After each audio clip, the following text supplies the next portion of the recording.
As you can see, we're wearing gloves. Everything's been sanitized once. It's a weird time to buy a house. And if it wasn't stressful before the pandemic, it's reached a whole new level of anxiety.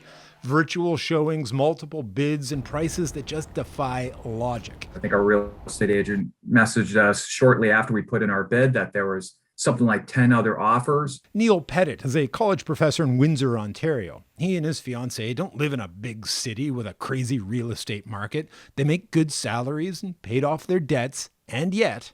I think the winning bid was like $100,000 over. And bid after bid we lost, competing against at least 10, it seemed like, at least 10 other bids.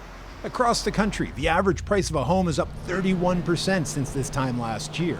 And everyone's concerned. Buyers, agents, governments, even the Bank of Canada. The biggest domestic vulnerabilities are those linked to imbalances in the housing market and high household indebtedness. One potential solution is to take some steam out of the market by making it harder to get in. Buyers will have to prove they can make mortgage payments at an interest rate of 5.25%, regardless of how low their actual mortgage rate really is. It reduces the overall that you can afford by about 5%.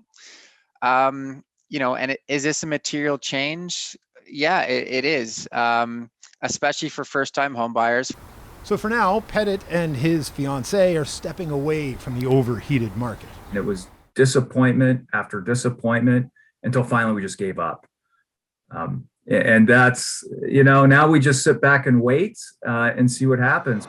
And that's what policymakers are hoping, that by making it harder for anyone to get into the market now, it may get easier to buy a house down the road. Peter Armstrong, CBC News, Toronto.